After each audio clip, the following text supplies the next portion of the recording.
come in because we're doing two different things, but I mean, after this, I gotta rush out of here because I gotta go get some parents. If she wants, she can have this video and she can shoot other shots, so we can share B-roll if you need like other shots too. Perfect. And she can get sound from. We can all just get sound from this one. Okay. I don't know if they want to roll on it. I don't know. I told them, I don't know. No one listens to me. Yeah, I'm just here. Okay, so I thought you were covering the bus crash. I am. They're gonna talk about Oliver here.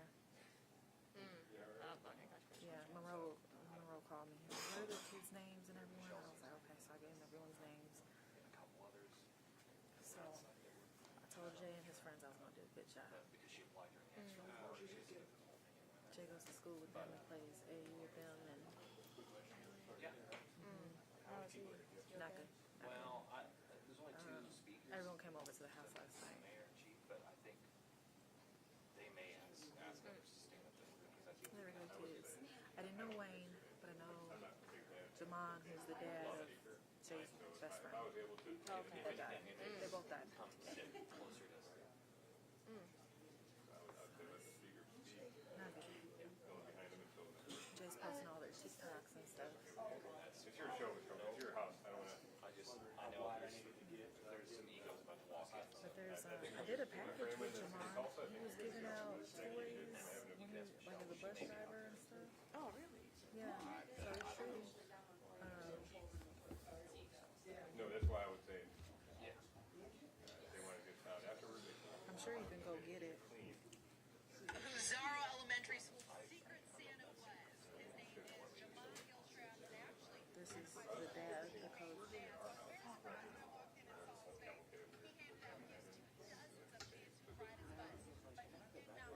No, there's really no other like responding. So you can get sound from him and like kind of paint how great he was. There he goes.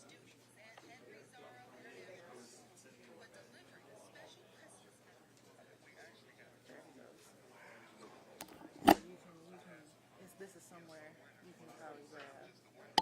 Yeah, all of them.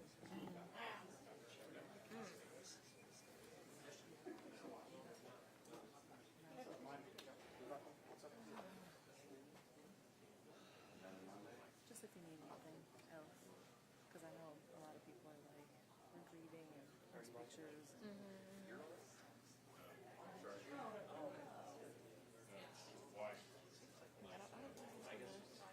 Because I pitched the bus crash in Kansas. They got you on that.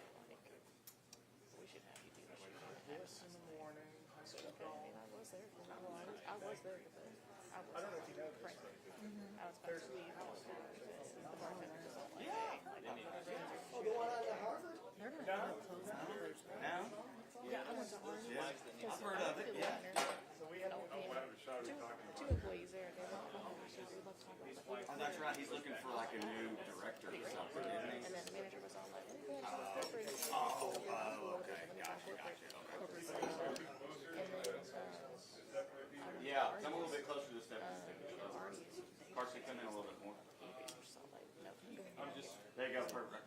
Just kind of help. I forgot. That's fine. I forgot to bring I just find it silly, you know, as soon as someone dies, you guys are here, but we've done fundraisers, we've done this, we've done that, and you never come down here. You let us know? That's what I said. Well, here's your line. I don't remember, because I had no idea. I was like, oh, that's fine. That's fine. Is it state championship? Where the flame at? Hell, I don't know. Meadowbrook? Good, how are you?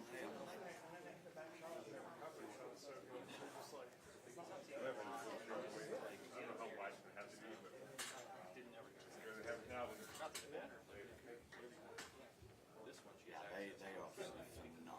Yeah, and they're not like us, like when we were that far. No, can't recover. Yeah, no, they can go recover. Yeah.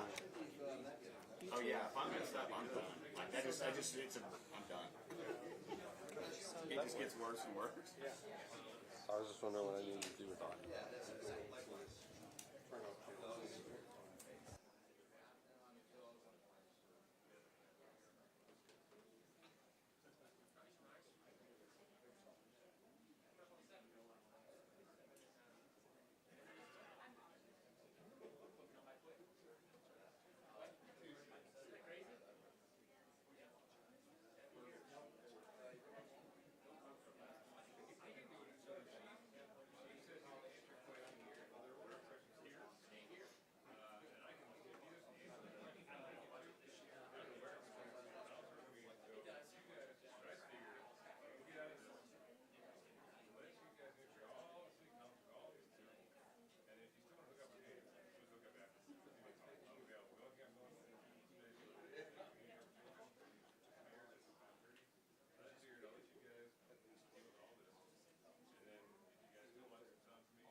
outside the shop. No, I've never been there. I was really excited to go. What was that for? I did. What was that for?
This will take off here. You gonna take those off? You can keep them.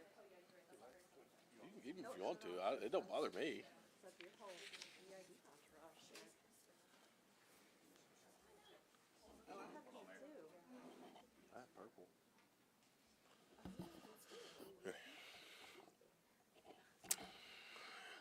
ready, Brian. Good afternoon. I want to start by thanking Councilors Hall Harper, Councilor Bingle, Councilor Gilbert, and Councilor Bellis for joining myself, Police Chief Dennis Larsen, and Public Safety Commissioner Laura Roberts up here this afternoon. I actually want to start this by expressing my condolences to the families that were impacted actually by the car accident on the way back from Kansas City. We lost some really special young people with a bright future ahead of them, and a couple of parents. And so I just want those folks to know that all of us here at City Hall and across the city of Tulsa as a organization, and us across the city are thinking about you and praying for you for your strength in this really, really tragic time. Obviously today we're here to talk about an event that happened this weekend and ways in which we're going to ensure that downtown is safe for events to come. You'll hear from Chief Dennis Larsen in just a second on some specifics. He'll share what he can share. But I do want to make a couple things clear. I first and foremost want to thank the quick action of the officers who were downtown. I think frankly, their bravery actually ensured that things didn't get any worse than it did. And I also want to let everybody know that from everything that I've learned to this point, the shooting Saturday night was the result of a disagreement between two groups and individuals. We believe it to be isolated and does not pose a broader threat to downtown for any event upcoming or any time other downtown. I am obviously concerned, very frustrated with not only the loss of life but the chaotic scene downtown just a couple nights ago.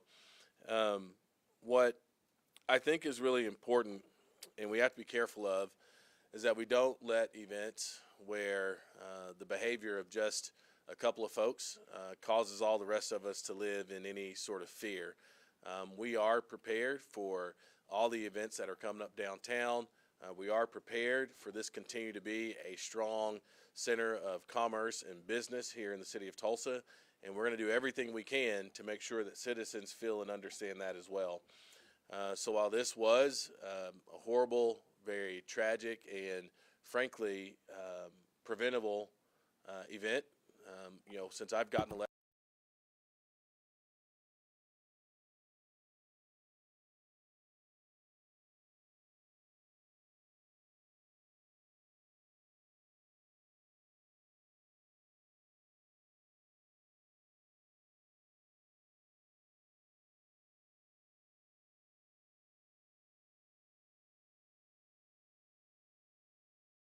the systemic issues that causes nights like that to happen in the first place.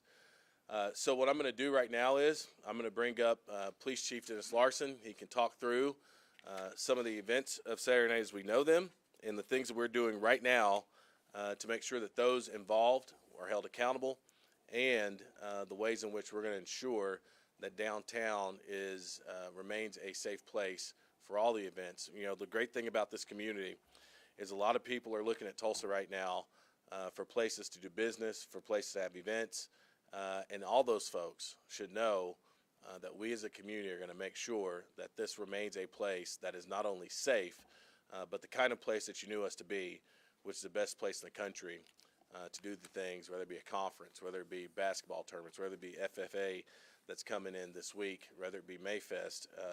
Tulsa and downtown Tulsa is still the destination that you want to be, and we're going to make sure that you understand how important safety is to us as we have several times in the past. With that, Chief Dennis Larsen.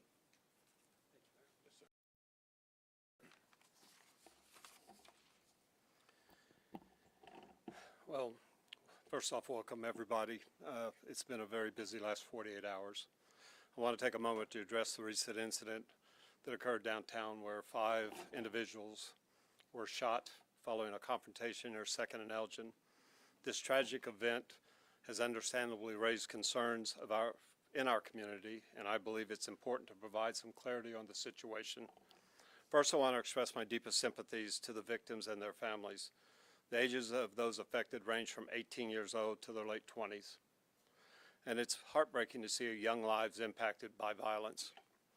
I'm deeply concerned that we have young individuals who are willing to engage in a gunfight in the presence of a large number of innocent people, with police officers literally standing feet away. The investigation of this shooting was still very active. Our homicide team will do what they do best, which is solve crimes.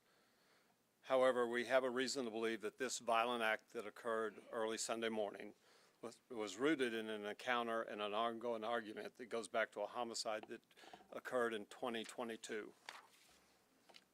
In our efforts to maintain the safety within the city, we are continually monitoring events that have the potential to draw large crowds, like the one that took place this weekend. At the time of the incident, we had several officers already present on the scene, working diligently to ensure public safety and to prevent situations from escalating. Unfortunately, there are individuals who came into our city with ill intentions, and even with police presence merely feet away, decide to ignite a conflict. The swiftness of which our officers reacted, identified and apprehended the individuals responsible for the shooting, speaks to the dedication and readiness and willingness of those officers to act. They quickly halted the threat to the others, demonstrating the crucial role of law enforcement plays in protecting our community. I want to emphasize that the safety of every Tulsan is our top priority. We are committed to working closely with our community partners to assess meet the needs, not just in our business district, not just in our entertainment district, but in neighborhoods throughout the city of Tulsa. There will be times when particular areas may require increased police presence, and we are actively evaluating daily. Intelligence-led policing leads us to place sufficient number of officers present for those events to occur safely. As we move forward, it is essential for all of us, including the police, the community leaders, and the residents, to come together in fostering a safe environment. Crime prevention requires a collective approach where communication and cooperation between all those entities is key. We hope to continue to build the trust throughout the city, encourage openness within every community, and everyone to feel secure and supported. I urge all Tulsans to remain vigilant and report any suspicious behavior. Your partnership is vital. Your voices matter. Together we can work towards a safer Tulsa, one where young people can thrive, where violence is not the answer to conflict. Along with Mayor Nichols, Commissioner Roberts, and our council present, I'm fully committed to making Tulsa one of the safest cities in this country. We will work diligently to ensure the incident like this, that they don't go unanswered. We will prosecute those who are responsible and hold them accountable to the law. Before I open it for questions, let me just state that the incident Sunday night is still an active homicide investigation, so there's going to be limited things that I can talk about with an open investigation that had not been placed on the district attorney's desk yet.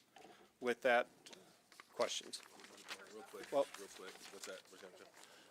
The other thing I want to make note of, in addition to the conversations we've had here at City Hall between our office, obviously, the police department, the commissioner's office, this afternoon we'll meet with the business and bar owners down in the Blue Dome district. So looking forward to talking with them about ways in which we make obviously that part of town safe on the weekends, but also looking forward to having conversations to make sure that we reinforce to everybody who's coming downtown that downtown is still a place that is safe to do the things that you want to do. With that, I think we're ready to take any questions you might have. We are streaming live, so if you have a question, raise your hand and a microphone will be sent to you. Tanya? Thank you. A lot of people have told me it gets kind of rowdy outside of Reds a lot, and people are calling to maybe shut down Reds. I know you said you're going to meet with some of the bars and restaurant owners. Is that a topic of discussion or anything that's swirling in your head? Yeah, I'm not sure that the solution right now is closing down any business. I mean, I think our goal is to make sure that we can ensure public safety, and businesses can be in business to do what they do as long as it is legal. But with the engagement of the business owners down there, I think what we're going to come up with are ways in which we can mitigate some of the loitering issues we have outside of those places. So I think it's going to be a team effort. But what I imagine, what I believe to be true, what I know to be true, is that the folks who are kind of enjoying those bars down there might see maybe a little different way in which we are moving people along, just to prevent things like this from happening. Commissioner, Chief, I don't know if you have anything to add there, but if there's anything you'd like to add, you're welcome to do so. You're good? Chief, you good? No. Good. Next question, Reagan. For Chief Larsen, you kind of touched on it, what stemmed this dispute. Was it just rival gangs, and this led back to a 2022 homicide? Can you kind of explain what you were saying there, first of all? What limited information I can talk about, homicide detectives have shared with me since the shooting early Sunday morning, these two individuals that started with a fist fight that transitioned to a gunfight with literally officers 20 to 25 feet away, 6 officers, began over a homicide that occurred in 2022, and they have been fighting off and on since 2022. Sometimes, and the one that was shot by police and wounded, and the one that passed away at the scene, both have multiple incidents of violence in their past history, gun-related. Those the two that were fighting? Yes, sir. So the one that was wounded, the one that was killed, were the two that had the beef? Yes, sir. Okay. And then number two, real quick, you're obviously facing staffing shortages right now with officers. Is the solution to some of this just having more officers downtown at these kind of closing times of the bars? Well, it's not just closing time. This erupted more than an hour before closing time. But yes, having a staffing shortage does play into it. But all last summer, if you remember, we kept the entertainment district downtown safe all last summer. And over the past 3 years, our department, through identifying and actively prosecuting those who would pull a trigger on a gun, has reduced the number of shooting with intent to kill cases by 50% over the last 36 months. So we're reducing the number. What we see a rise in is young people with firearms. We have Where's Your Gun Wednesday on our social media platform every week, encouraging people to lock their firearm up, don't leave them in your cars. We see guns stolen every week, and we end up with an incident like we did last weekend with high-capacity semi-automatic weapons being used in a public venue that there's just no place for. Mayor Nichols, you said this tragedy was preventable. In your mind, how could this have been prevented? Yeah, I mean, I think more broadly, the broader issue around, how we address issues around community violence, right? How are we working with young people in communities that don't lead them down a path where things like this end up happening? So when I say it's preventable, I don't mean like this event, there's something we could have done this weekend necessarily. I think it's a broader conversation about the conditions of young people in this community. I think it's a conversation, like Chief said, about folks making sure their firearms can't end up in the hands of folks who should not have them. Yeah, it's absolutely preventable. There's a ton of things we need to do differently. I think we know some of those things. They take some time. But what leads two young people to decide that guns are the way to solve a dispute? I think that is wherein lies what is preventable, our ability to make sure that's not a choice that they decide to make. Kevin? Police chief, please. I just want to be clear. Have these individuals been identified as gang members? You guys are using the word group, so I just want to clarify. Do you know if these are gang members or not? One of them was a certified gang member that meets the criteria of the federal and state government. Okay. One was. The other one was not, but both had been involved in violent acts in the past that dealt with firearms. Thank you. statistically, do you know how downtown fares compared to the rest of the city when it comes to violent crimes like this? Do you have any sense whether it's greater or less? With the increased police presence we ran all through from Memorial Day to Labor Day last year, the violence in our entertainment district was really a little bit below the rest of different places in town. 61st Peoria, the retail district, anywhere else in town. But we constantly evaluate every event. We visit with our partners at the chamber to know what's going on as far as conferences coming in. We visit with our partners in Visit Tulsa to know where these large crowds are going to be, and then we appropriately staff them. Even with the staffing shortage, we run our officers pretty hard, usually all through the summer, to make sure that we have enough officers on scene to deal with anything that arises. And if you look at the video from early Sunday morning, you saw 6 officers that literally saw a fight break out, start walking towards the fight when one individual pulls a gun and starts shooting. One last question. You mentioned 6 officers. Are there 6? How many officers are on administrative leave, and what is that typically based on? Do they have to have been an active shooter, or well, how do you determine which officer would be put on administrative leave? If an officer deploys deadly force, and it strikes another a suspect or an individual, he is placed on administrative leave pending the investigation of that goes all the way to the district attorney, unless it's a McGirt suspect, and then it goes to the U.S. attorney until the district attorney and the U.S. attorney, if involved, clear them. This last Sunday morning early, there were 2 officers that discharged their firearms, 2 different individuals who were both shooting into a crowd of people to stop those threats. Real quick for Chief, I don't think we've talked about this. Are there any outstanding suspects, or are these the 2 shooters that one was wounded, one was killed? As far as outstanding suspects for early Sunday morning, the shooting downtown, not that I'm aware of. But we're still, the entertainment venues downtown have been really good about stepping forward and providing us with their in-house video. So we're still reviewing hours of video. So at this time, I don't expect any other arrests. You mentioned something about a 2022 homicide with this having some roots in it. Can you elaborate on that? Do we know who the victim in this particular homicide was? No, I can't. Yeah, oh, you got one more. Okay.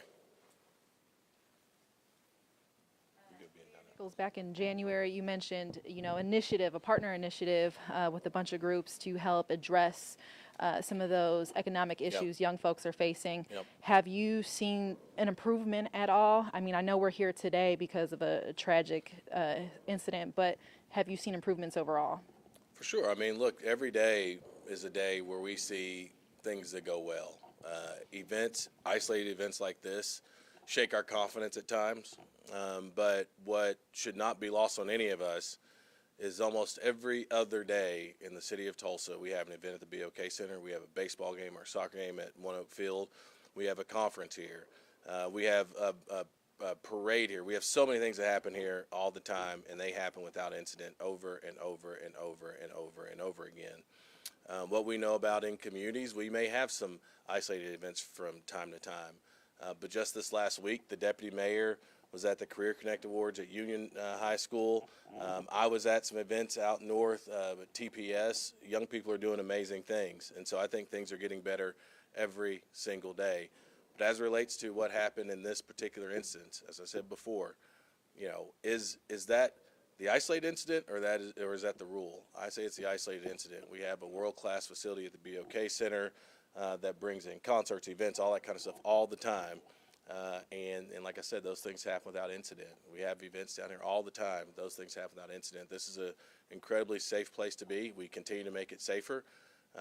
Like I said, I know the confidence that some people have, the sense of safety that people have has been maybe shaken a little bit, but they can rest assured that isolated incidents are not the rule here. The rule here is this is an excellent place to do all the things, including work with young people on a better pathway forward and come downtown for events and feel absolutely safe doing so. We have time for one more question. And Jade has a question as well. Oh.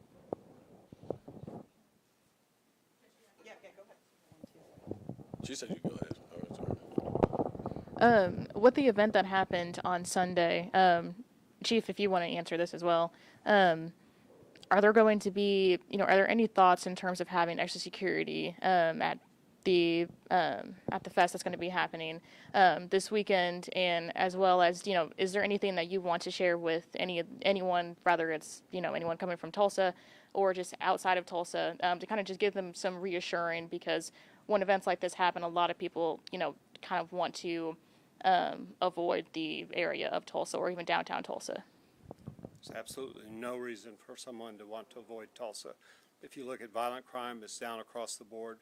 Downtown Tulsa is one of the safest venues in our city. The events you're talking about that are upcoming, we've already long had them on our operational board.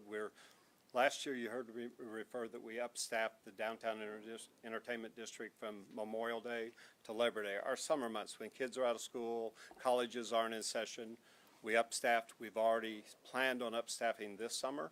We are starting that upstaffing, and when I say upstaffing, putting more officers in that area starting this coming weekend, which also coincides with Mayfest, which has always been one of the best events in Tulsa every year. It showcases our local artists, and it will simply be a safe venue to be at. Both private security and Tulsa Police will be on site during the entire event. Yeah, I'll answer that one on behalf of the city. So for every special event permit and every special event that the city puts on, we coordinate with a security team. We require a security plan in place before the special event is approved by council.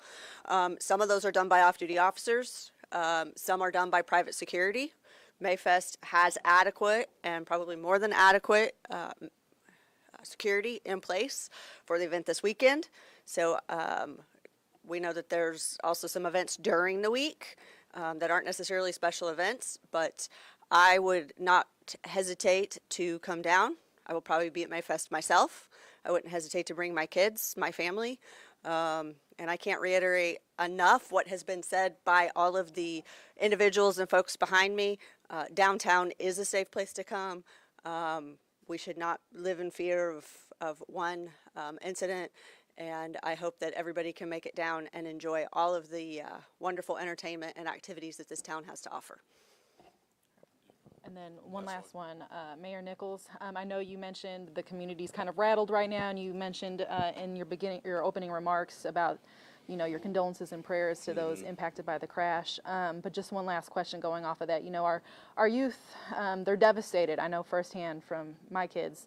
Do you plan on going to the schools that, they're impacted by this? Because, the sports community here is small but mighty. Yeah, I've talked to Dr. Johnson late last night, and I sent a note over to Dr. Federline this morning. And I told them anything I can do, I want to make sure that it's helpful. I don't want them to think that it's performative or anything like that at all. I want to make sure that it's helpful, and I'll do anything those families, those young people, those schools, those parents need. All of our hearts are broken for them, and I think Tulsa does a great job of rallying around people who need us, and I'm surely going to be on board to do that, and I know so many people will too. There's very few times something happened, I see that many folks who I know personally who are talking about it on social media and those types of things. And so I'm going to do whatever I can, and I think everybody else will as well. And with that, I want to say thank you for everybody coming out. As the commissioner said, I also will be at Mayfest having a really, really good time. I might be sharing a little too much information right now, but turns out I have a long-standing childhood crush on Maya. And there's nothing at all that's going to hold me back from seeing her on Saturday night. And I encourage everybody else to come out as well. All right, thank you guys. It's true.